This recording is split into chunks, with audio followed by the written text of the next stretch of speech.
Hey everybody, it's Mike McGrory from freeplants.com. As you can see, we're pure high tech here. We just tape a sign to the side of the Jeep so we can publish our website address, and we're good to go. But anyway, today we're going to do a video on severe pruning of deciduous plants. A deciduous plant is a plant that loses its leaves during the winter. Typically, a lot of deciduous plants are fast growing, and they can be severely pruned, and they bounce back very, very well. And I'm going to show you an example of that today. So let's go ahead and get started. Okay, the plant that we're looking at in the video here is a Hakuronishi willow. This is a very vigorous grower. This plant, when it comes out in the spring with the new growth, I mean, it is just absolutely beautiful because the tips are very, very pink, very, very pretty plant.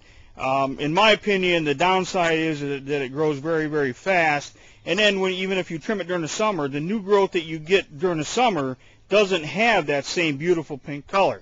But anyway, this plant, last fall, actually during the winter, I came out here and I cut this thing back to a stump. I mean to a stump. It was probably 4 or 5 inches tall, and I did it specifically to shoot some video and to put a page on the website to show you how heavy, especially during the dormancy season, how hard you can actually prune some deciduous plants. Now, of course, there's always a little bit of risk involved, so you have to decide whether or not you want to take that chance with a particular plant. But my take is that if a plant is detracting from your landscape, it's worth the gamble. So, and in just a second here, I'm going to show you exactly how hard I had cut this plant back, because I've got another one here right next to it in the landscape. So we'll go over there in just a second.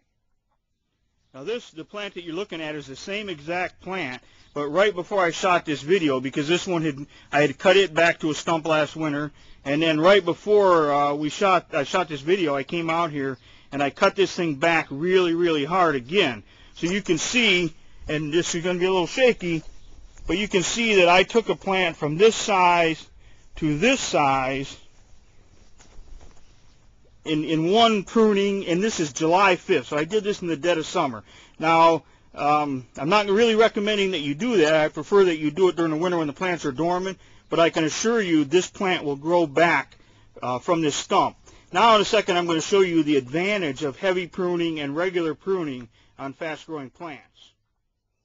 Now, when I cut this plant back last fall, I cut it back to probably 6 inches within the ground, and this is actually where I made my cut. You can see, you can see the butt end in there where I made my cut, and of course I cut it off at this point today. But last winter I cut it off here. Now you can see I had before I cut this plant last winter, I had one single stem growing straight up about 4 foot tall.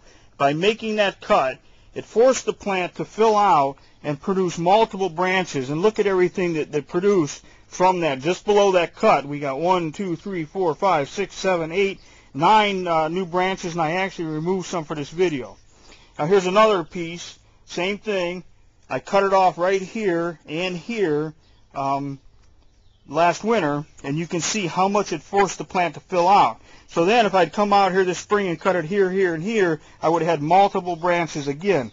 And that's why I highly recommend that you prune your plants and prune them on a regular basis. It doesn't matter whether they're rhododendrons, azaleas, evergreens, but especially fast-growing deciduous plants, because you want them nice and tight and full at the bottom, so they don't take on that vase shape and start shading themselves. So anyway, that's the extent of this video for now. Thank you very much. This is Mike McGrory from freeplants.com.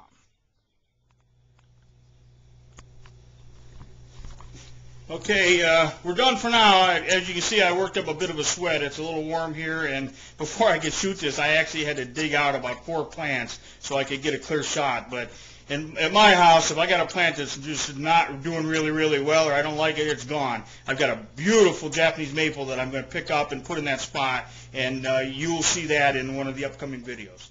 Take care. Have a good day.